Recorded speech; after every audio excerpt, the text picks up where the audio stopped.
आदर्श शिक्षा निकेतन high school class 9। आज हम सिविक्स का 4 लेसन पढ़ेंगे, चुनावी राजनीति। कि चुनावी राजनीति क्या होती है। तो आपने देखा कि लोकतंत्र जितने भी देश हैं जिनमें लोकतंत्र शासन है उनमें चुनाव होते हैं, और चुनाव क्यों जरूरी होते हैं, और उसके बाद चुनाव के बाद जो प्रतिनिधि चुने जाते हैं, ठीक है, उस तरह में उनको प्रतिनिधियों के क्या क्या कार्य होते हैं उसके बारे में पढ़ेंगे। तो सबसे पहले कि चुनाव क्यों है, तो हरियाणा विधानसभा के चुनाव के बारे में दिया गया है इसमें। तो हरियाणा विधानसभा में कितने सदस्य होते हैं, 90 सदस्य होते हैं हमारे विधानसभा के, ठीक है। ये क्वेश्चन आपका 1 नंबर क्वेश्चन में आता है कि हरियाणा विधानसभा में कितने सदस्यों की संख्या कितनी होती है, 90 होती है।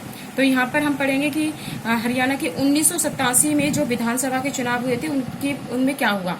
तो हरियाणा विधानसभा में 1987 में जो कांग्रेस पार्टी की अगुवाई सरकार थी, उनके जो विपक्ष के नेता थे वो थे देवीलाल, ठीक है, नेता चौधरी देवीलाल जी थे, जिन्होंने न्याय युद्ध का नामक आंदोलन का नेतृत्व किया और लोकदल नामक अपनी नई पार्टी का ही गठन किया था।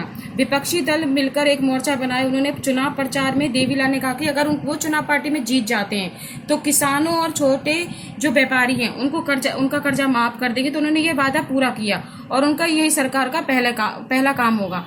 तब लोगों की सरकार से नाखुश थे, तो वे देवीलाल के वायदे की तरफ आकर्षित हुए बहुत से लोग, क्योंकि जब उस टाइम 1987 में जो बहुत से लोग थे जो पहले जो सरकार थी उस पर नाखुश थे, इसलिए वो उनकी तरफ आकर्षित हुए थे देवीलाल की तरफ से। तो उसके बाद क्या हुआ, जब विधानसभा की जब इलेक्शंस हुए तो उन विधानसभा के उन सीटों में 90 सीटों में से देवीलाल को चौधरी देवीलाल जी को 76 जो सीटें थी वो मिली थी। तो लोकदल के अकेली सीटें मिली थी और इस तरह यह बहुमत दल मिला और कांग्रेस के हाथ से सिर्फ कितनी सीटें प्राप्त हुई थी, 5 सीटें प्राप्त हुई।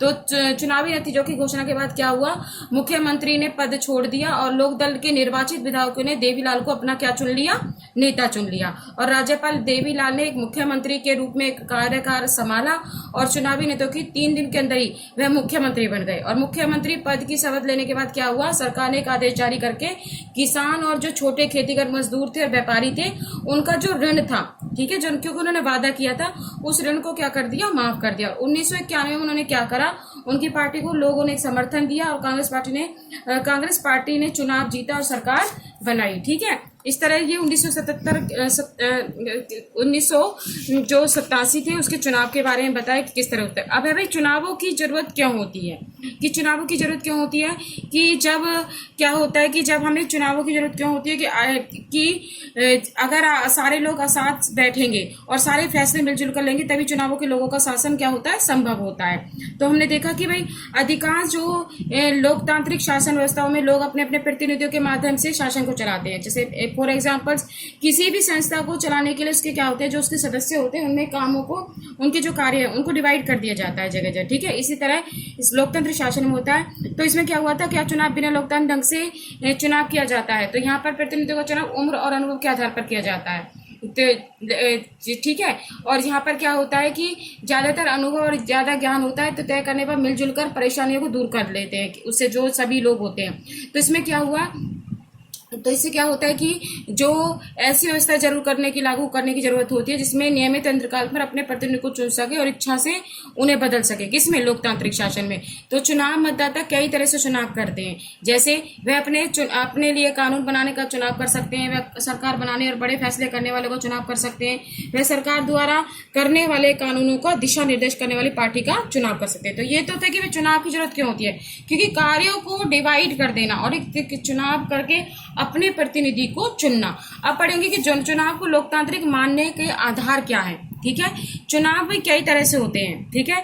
यहाँ पर जैसे यहाँ तक कि अधिकांश जो गैर लोकतांत्रिक देशों में भी किसी न किसी तरह के चुनाव होते हैं। सो चुनाव लोकतांत्रिक हुए, इसे जानने के लिए हम अब अध्याय में हल्की चर्चा करेंगे। अनेक चुनावों के उदाहरण दिए गए हैं। जैसे पहला, चुनाव हर किसी को चुनाव करने की सुविधा हो, यानी कि किसी को मताधिकार और किसी को मत देने का समान मूल्य होना चाहिए। दूसरा, चुनाव में विकल्प उपलब्ध हो, पार्टी और उम्मीदवारों को चुनाव में उतरने की आजादी और मतदाताओं के लिए विकल्प हो, और नए चुनाव चुनाव कुछ वर्षों में जरूर कराए जाने चाहिए।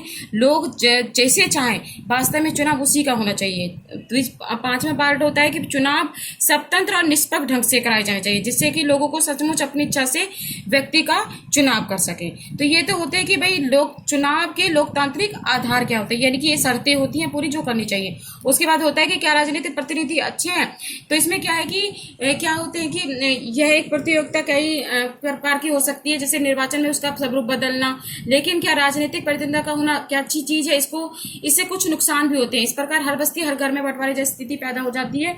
इलाके में सुना होगा कि पॉलिटिक्स के फैलने की शिकायत कर रहे हैं, विभिन्न दलों के लोग शिकायत कर रहे हैं कि भाई किस तरह से एक दूसरे के खिलाफ चुनाव के डंके अपनाते हैं लोग, एक दूसरे के जो विपक्ष होते हैं उनके बारे में क्या क्या कहते हैं, अपनी पार्टी को जिताने के लिए लोग हर तरह के जो हड़तंगे होते हैं उनको करते हैं। कुछ जैसे लोगों को कुछ ना कुछ तरह से एक तरह से लालच भी दिया जाता है, परंतु देखा जाए तो चुनाव बिल्कुल निष्पक्ष रूप से होने चाहिए।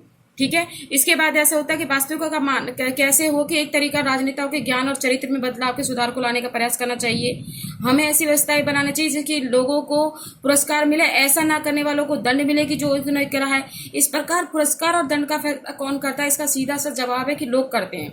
भाई अच्छे प्रतिनिधि होंगे तो लोग उसको एक पुरस्कार के रूप में प्राप्त करेंगे, और जिनको लोग पसंद नहीं करते, जिन्होंने कुछ कार्य ही नहीं करा जिन प्रतिनिधि, तो लोग उनको उनकी सीट से हटा देते हैं। तो ये उनका एक दंड के समान होता है। इस तरह यदि कोई राजनीतिक पार्टी सिर्फ सत्ता में आने की इच्छा से आगे आता है तो उसका मजबूरन जनता की सेवा करनी होती है। कुछ इसी ढंग से बाजार का काम करता है, भले ही दुकानदार सिर्फ फायदे के सोचता है। तो इस तरह से यहाँ पर था। अब हम पढ़ेंगे नेक्स्ट क्लास में चुनाव की हमारी प्रणाली क्या है। आज तक के लिए इतना ही।